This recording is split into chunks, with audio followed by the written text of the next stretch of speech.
নমস্কার বন্ধুরা, প্রত্যেককে প্রকাশ মাধ্যমিক চ্যানেলে স্বাগত জানাই। আজকে তোমাদের সাথে একটা গুরুত্বপূর্ণ বিষয় নিয়ে আলোচনা করব। তোমরা যে সমস্ত ছাত্র কিংবা ছাত্রীরা নরেন্দ্রপুর সহ যে কোনো রামকৃষ্ণ মিশনে কিংবা সারদা বিদ্যাপীঠে তোমরা চতুর্থ এবং পঞ্চম শ্রেণীতে ভর্তি হতে চাও, তাদের ভর্তির প্রবেশিকা পরীক্ষা বা ভর্তির অ্যাডমিশন টেস্ট পরীক্ষায় কি ধরনের কোশ্চেন বিগত বছরে আসে সেটা নিয়েই সেটা নিয়েই তোমাদের সাথে ডিটেল আলোচনা করব।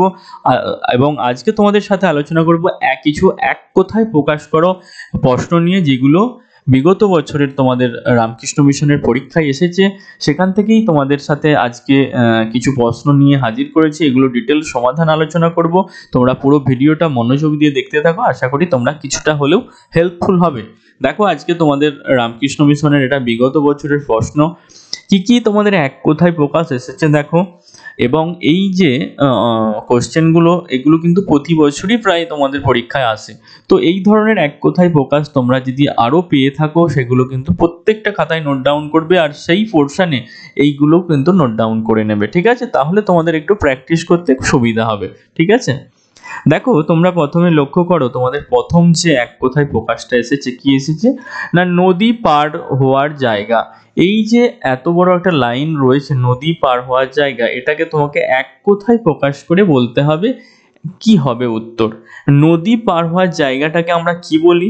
আমরা বলি খেয়াঘাট, ঠিক আছে? তাহলে এক কথায় কি হবে উত্তর? না, খেয়াঘাট। নদী পার হওয়ার জায়গাকে আমরা উত্তর হবে কি না, খেয়াঘাট, ঠিক আছে? নদী পার হওয়ার জায়গাকে আমরা বলি খেয়াঘাট। দুই হচ্ছে খ, দুটি নদীর মধ্যবর্তী স্থান। দুটি নদীর মধ্যবর্তী স্থানকে আমরা কি বলি? আমরা বলি দোয়ার। কি বলি আমরা? দুটি, এই যে ধরো দুটি নদী, এই দুটি মধ্যবর্তী স্থানকে আমরা বলি দোয়াব। কি বলি? দোয়াব, ঠিক আছে? 3 নম্বর কি বলেছে, অর্থাৎ গয়ের কোশ্চেন, ত্যাগ করার ইচ্ছা। ত্যাগ করার ইচ্ছাকে কি বলে? ত্যাগ করার ইচ্ছাকে বলা হয় তিতিক্ষা। তয়রস্যই কয়মন্যাস্যই আঁকা। কি বলা হয় না, তিতিক্ষা। ত্যাগ করার ইচ্ছাকে বলা হয় তিতিক্ষা, ঠিক আছে? বোঝা গেল? তোমরা একটু নোট ডাউন করে নাও। এরপর আছে ঘ, যা মাটি ভেদ করে ওঠে। যা মাটি ভেদ করে উঠে তাকে কি বলে? তাকে বলে উদ্ভিদ। তাহলে ঘয়ের উত্তর কি হলো? ঘয়ের উত্তর হলো উদ্ভিদ। যা মাটি ভেদ করে ওঠে তাকে বলা হয় উদ্ভিদ। এরপর আছে উয়া। উয়াটা দেখো, যে নদীর জল মাটির নিচে থাকে। যে নদীর জল মাটির নিচে থাকে তাকে কি বলা হয়? অন্তঃসলিলা। কি বলা হয়? অন্তঃসলিলা। কি বলা হয়? অন্তঃসলিলা।